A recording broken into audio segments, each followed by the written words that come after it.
Hi guys, welcome to my YouTube channel Vishnu coaching centre. प्यारे बच्चों, आज हम लोग पढ़ेंगे टेंस में फ्यूचर परफेक्ट कंटिन्यूअस टेंस। प्यारे बच्चों, इसके पहले प्रेजेंट इंडेफिनिट से लेकर के पास्ट परफेक्ट कंटिन्यूअस टेंस तक पूर्णतया पार्ट वाइज पढ़ा करके मैंने कंप्लीट कर दिया है। ये पार्ट 13 तक कंप्लीट हो चुका है, भाग 13 तक मैंने पढ़ा रखा है। और आज हम लोग पढ़ेंगे पार्ट 14 टेंस में फ्यूचर परफेक्ट कंटिन्यूअस टेंस। तो चलें, फ्यूचर परफेक्ट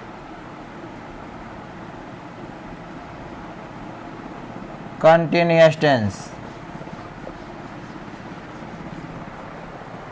ध्यान दिया जाए, बात ये आती है कि फ्यूचर परफेक्ट कंटिन्यूअस टेंस क्या होता है, किसे कहते हैं फ्यूचर परफेक्ट कंटिन्यूअस टेंस, कैसे पहचानेंगे।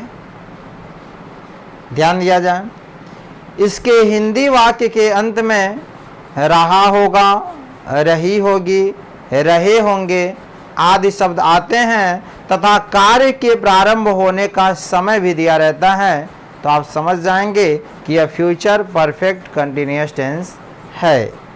तो चलें, मेरे साथ साथ आप लोग लिखते चलें। पहचान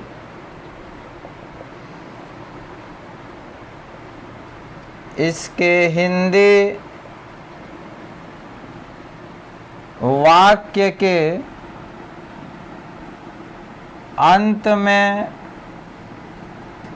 रहा होगा,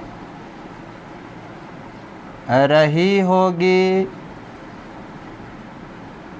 रहे होंगे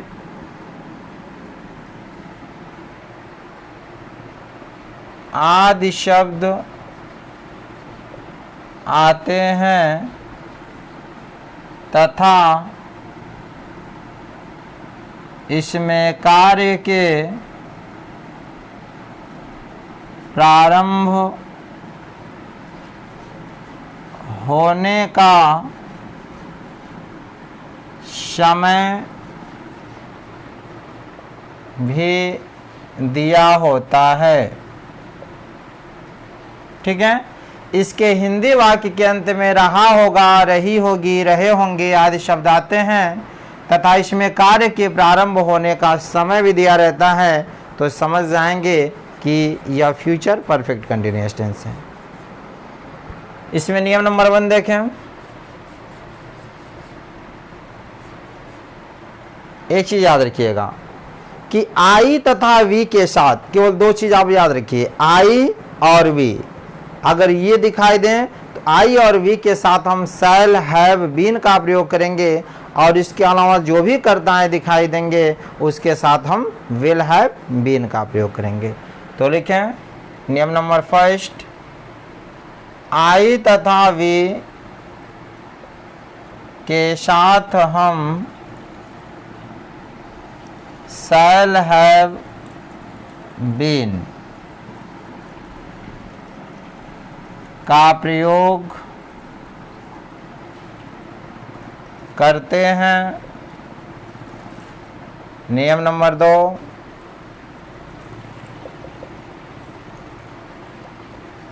इसके अलावा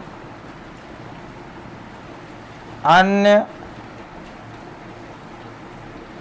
सभी कर्ताओं के साथ हम विल, हैव बीन का प्रयोग कर देते हैं। समझ में आया? नियम नंबर 3, इसके वर्ब के फर्स्ट फॉर्म में आईएनजी लगा देते हैं। जो भी वर्ब होगा उसके फर्स्ट फॉर्म में क्या करेंगे, आईएनजी लगा देंगे। नियम नंबर 4, इसमें आए हुए से कि अंग्रेजी हम सिंस या फॉर का प्रयोग करते हैं। ये आप लोग अच्छे से समझ लें कि आई और वी के साथ हम शैल हैव बीन का प्रयोग करेंगे। इसके अलावा अन्य सभी कर्ताओं के साथ हम विल हैव बीन का प्रयोग करेंगे। वर्ब में आईएनजी लगेगा और उसमें आए हुए से की अंग्रेजी हम सिंस या फॉर का प्रयोग करेंगे। प्यारे बच्चों, सिंस या फॉर का प्रयोग बहुत ही अच्छे से इसके पहले समझाया गया है, एक अलग ही वीडियो पड़ा, उसे आप लोग जरूर देखें। और यही नहीं, प्रेजेंट परफेक्ट कंटिन्यूअस टेंस में भी सिंस और फॉर का प्रयोग बताया गया है। तो जो बच्चे हैं वह वीडियो देखे हैं उनको समझ में आ जाएगा कहाँ सिंस का प्रयोग करेंगे और कहाँ फॉर का प्रयोग करेंगे। फिलहाल थोड़ा सा इसमें समझ लो कि सिंस का फॉर वहाँ होता है जहाँ निश्चित समय हो, जैसे निश्चित समय 2 बजे, 4 बजे, 3 बजे, 1990 से 1945 से, या दिनों के नाम जैसे जनवरी, या दिनों के नाम जैसे सोमवार से, मंगलवार से, बुधवार से, महीनों के नाम जैसे जनवरी से, मार्च से, अप्रैल से, अगर ये सब रहे, या सुबह से, दोपहर से, तो इसके साथ हम सिंस का प्रयोग करेंगे। ठीक है। फॉर का प्रयोग कहाँ होगा? जो अनिश्चित समय होंगे, जैसे 4 घंटे से, 5 घंटे से, 2 महीने से, 4 सप्ताह से, इसके साथ हम क्या करेंगे? फॉर का प्रयोग करेंगे। ये सब लिखवाए गए हैं, आप लोग ज़रूर उसे देख लें ताकि और भी बढ़िया से आ जाए। ठीक है। तो प्यारे बच्चों, इसे आप लोग नोट करें, फिर मैं आगे चलूं। तो नोट हो गया? चलिए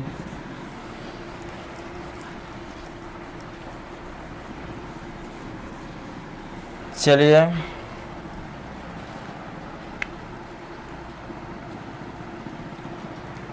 अब हम लोग सबसे पहले पढ़ेंगे अफर्मेटिव एंड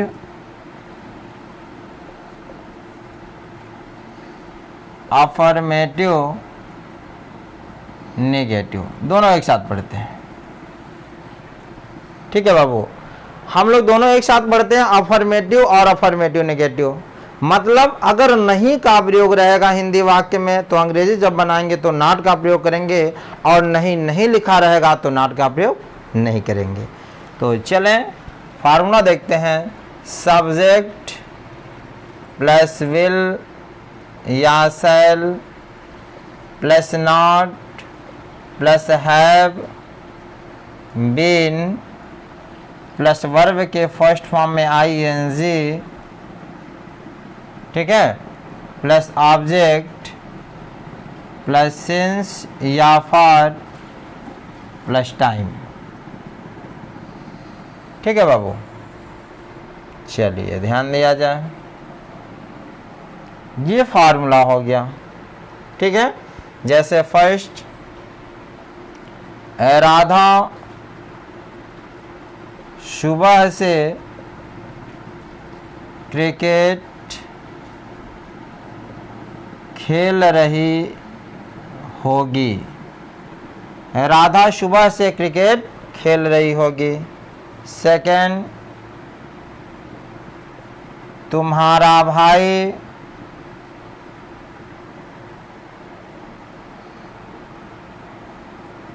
चार घंटे से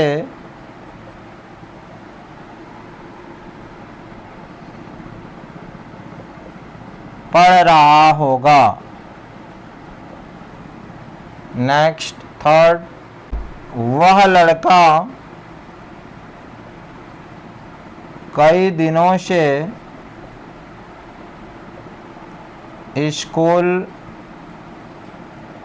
नहीं जा रहा होगा। ठीक है बाबू, समझने का प्रयास करें। राधा सुबह से स्कूल जा रही होगी, पहचान क्या होगा? रहा होगी, रही होगी। आप पहचान गए कि फ्यूचर परफेक्ट कंटिन्यूअस टेंस है, और इसमें समय भी दिया है सुबह से। ठीक है। तो सबसे पहले सब्जेक्ट ढूंढो, सब्जेक्ट में कौन है, राधा जी हैं, RADHA। अब राधा, आपको मैंने बोला कि आई और वी के साथ ही केवल सेल लगेगा, बाकी के साथ विल लगेगा, तो राधा जी हैं तो विल या सेल, विल लगेगा। बहुत बढ़िया, राधा विल। क्या इसमें नहीं का प्रयोग है, नहीं लिखा है ना, तो नॉट को छोड़ दो। क्या जोड़ेंगे, हैव, हैव के बाद बीन, फिर वर्ब रहा रही के पहले खेल, खेलने की अंग्रेजी प्ले, ING कर दीजिए, प्लेइंग। कह रहा है कि Radha will not have been playing क्या, द क्रिकेट। अब देखिए सिंस लगेगा या फॉर। अब यहाँ देखिए सुबह से है, निश्चित समय है, तो यहाँ से की अंग्रेजी क्या हो जाएगी, सिंस क्या, मॉर्निंग हो जाएगा। Radha will have been playing the cricket since morning. समझ में आया। तुम्हारा भाई 4 घंटे से पढ़ रहा होगा। अब देखिए सब्जेक्ट कौन है, तुम्हारा भाई, यानी योर ब्रदर। अब आई और वी तो है नहीं, क्या लग जाएगा, विल, योर ब्रदर विल। क्या नहीं का प्रयोग है, नहीं, तो नॉट को छोड़ दीजिए। हैव, उसके बाद बीन, वर्ब रहा रही के पहले पढ़, पढ़ने की अंग्रेजी रीड, ING कर दीजिए। Your brother will have been reading, कब से जी, 4 घंटे से, यानी ये क्या है, अनिश्चित समय है ना, तो क्या लग जाएगा, देखो सिंस या फॉर में क्या लग जाएगा, फॉर 4 घंटा है, फॉर 4 आवर्स। समझ में आया। Your brother will have been reading for 4 hours. वह लड़का कई दिनों से स्कूल नहीं जा रहा होगा। यहाँ देखिए रहा होगा, आप पहचान गए, फ्यूचर परफेक्ट कंटिन्यूअस है, तो पहले सब्जेक्ट क्या है, वह लड़का। देखो वह लड़का, वह की अंग्रेजी क्या होती है, दैट, लड़का की अंग्रेजी बॉय, दैट बॉय है। आई और वी तो है नहीं, तो क्या लगेगा, विल, दैट बॉय विल। अब ये बताओ इसमें नहीं का प्रयोग है, बिल्कुल नहीं लिखा है, देखो लिखा है ना, तो क्या लग जाएगा, not, that boy will not. उसके बाद क्या जोड़ेंगे, हैव, उसके बाद बीन, वर्ब रहा रही के पहले जा, यानी गोइंग, कहाँ जी, टू स्कूल। अब देखो कितना दिन है, कई दिनों से। अब कई दिन क्या है, अनिश्चित समय है, तो से की अंग्रेजी क्या हो जाएगी, फॉर मैनी डेज। ठीक है, that boy will not have been going to school for many days. तो प्यारे बच्चों इसे आप लोग नोट करें। अब हम लोग पढ़ेंगे इसमें interrogative and interrogative negative. Note है क्या बाबू। चलिए प्यारे बच्चों, आप यदि हमारे इस YouTube चैनल पर नए हैं तो मेरे चैनल को सब्सक्राइब, लाइक, शेयर ज़रूर करें, ताकि जैसे ही इसमें अन्य वीडियो अपलोड किए जाएं उसका नोटिफिकेशन आपको तुरंत मिल जाए। अब हम लोग पढ़ने जा रहे हैं इंट्रोगेटिव एंड इंट्रोगेटिव नेगेटिव। ठीक है बाबू, इंट्रोगेटिव एंड इंट्रोगेटिव नेगेटिव। नियम क्या है, जब वाक्य के सबसे पहले क्या आया हो तो उस क्या की अंग्रेजी हम सब्जेक्ट के अनुसार विल या शैल को वाक्य के सबसे पहले लिख लेते हैं। समझने का प्रयास करें। जब वाक्य के सबसे पहले क्या आया हो तो क्या की अंग्रेजी हम सब्जेक्ट के अनुसार विल या शैल को वाक्य के सबसे पहले लिख लेते हैं। समझ में आया? यानी वाक्य के सबसे पहले क्या होगा तो इस क्या की अंग्रेजी या तो विल या तो शैल, किसको देख के? सब्जेक्ट को देख के। तो फार्मूला लिखें, विल या शैल प्लस सब्जेक्ट, अगर नहीं है तो नॉट, फिर हैव बीन, वर्ब के फर्स्ट फॉर्म में ING plus object plus since oblique for plus time. ठीक है बाबू? यानी अगर सबसे पहले क्या रहे क्या, तो जैसे फर्स्ट देखें, क्या तुम सुबह से निबंध लिख रहे होगे? देखिए यही पहचान हो गई। क्या तुम सुबह से निबंध लिख रहे होगे? अब क्या के बगल में देखो कौन है? तुम की अंग्रेजी क्या होती है बाबू? यू। अब जरा ये बताओ, यू है तो यू के साथ क्या की अंग्रेजी शैल होगा या विल? आप जानते हो केवल आई और वी के साथ ही शैल लगता है, बाकी के साथ क्या लग जाएगा? विल। तो यहाँ क्या की अंग्रेजी क्या हो जाएगी? विल। तो हो जाएगा विल यू, यानी विल या शैल में से विल सब्जेक्ट। क्या नहीं का प्रयोग है? नहीं, तो नॉट को छोड़ दीजिए। क्या जोड़ेंगे? हैव, फिर बीन, फिर वर्ब हमेशा लास्ट में रहा रही के पहले, लिखना, लिखने की अंग्रेजी राइट, तो राइटिंग हो जाएगा। Will you have been writing क्या जी? निबंध, यानी इससे अब सिंस या फॉर लगाएंगे। जैसे सुबह से है ना, तो सुबह निश्चित है तो क्या हो जाएगा? Since morning. समझ में आया? तो प्यारे बच्चों ये भी आपको समझ में आ गया होगा। तो चले अगला नियम देखते हैं। एक चीज आप लोग समझने का प्रयास करें कि यदि किसी भी हिंदी वाक्य के बीच में क्या, कब, कहाँ, क्यों, कैसे आदि शब्द आए तो अंग्रेजी में अनुवाद करते समय उन सभी की अंग्रेजी हम वाक्य के सबसे पहले लिखते हैं। ये पता है कि नहीं? क्योंकि सब हर एक टेंस में मैंने आपको ये बताया है, समझाया है। फिलहाल देखें, यहाँ लिखें नियम, यदि हिंदी वाक्य के बीच में क्या, कब, कहाँ, क्यों, कैसे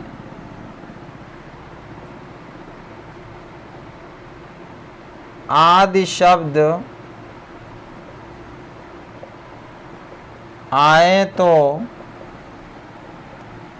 तो उसका अंग्रेजी में अनुवाद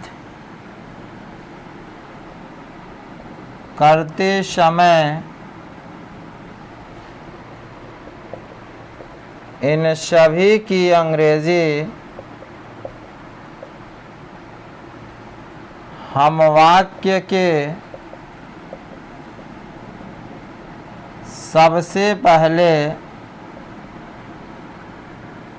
लिख लेते हैं। समझने का प्रयास करें कि यदि हिंदी वाक्य के बीच में क्या, कब, कहाँ, क्यों, कैसे आदि शब्द आए तो उसका अंग्रेजी में अनुवाद करते समय हम इन सभी की अंग्रेजी वाक्य के सबसे पहले लिख लेते हैं। इन लोगों को पहचान लो भाई, मैं बार बार कह रहा हूं, इन लोगों को पहचान लो। क्या, कब, कहाँ, क्यों, कैसे, ये आपके मेहमान हैं, इन्हें भूलना मत। जहां भी आपको मिले उन्हें सम्मान सहित घर पे लाओ और नाश्ता पानी भोजन कराओ। इनका स्थान सबसे पहले होगा। कहीं भी वाक्य में देखिए, किसी भी भीड़ में देखिए, इनको आप पहचानने की कोशिश करो, पहचान लो। पहचान लेंगे कि नहीं पहचान लेंगे? तो चलें, इसका फार्मूला होता है सबसे पहले QW हो जाएगा। क्या हो जाएगा? QW। माने क्वेश्चन वर्ड। और क्यू डब्ल्यू क्या है, क्या, कब, कहाँ, क्यों, कैसे। जैसे लड़कियां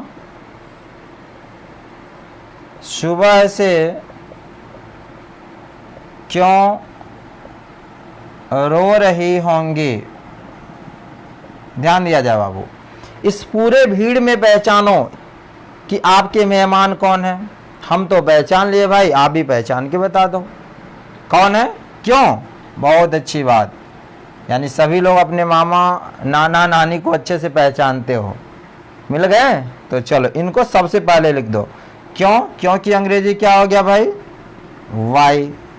अब वाई के साथ हमें ये देखना है क्वेश्चन वर्ड के साथ विल या शैल रहेगा। अब विल या शैल किसके अनुसार रहेगा, सब्जेक्ट के अनुसार। सब्जेक्ट में कौन है, लड़कियां। तो लड़कियां आई और विल तो है नहीं, तो क्या लग जाएगा, विल। वाई विल, सब्जेक्ट क्या है, लड़कियां, the girls. Why will the girls, क्या नॉट का प्रयोग होगा, नहीं। क्या जोड़ेंगे, हैव बीन। फिर वर्ब, रहा रही के पहले, रहा होगी रही के पहले, वीप। रोना, रोना का अंग्रेजी क्या होती है, वीप।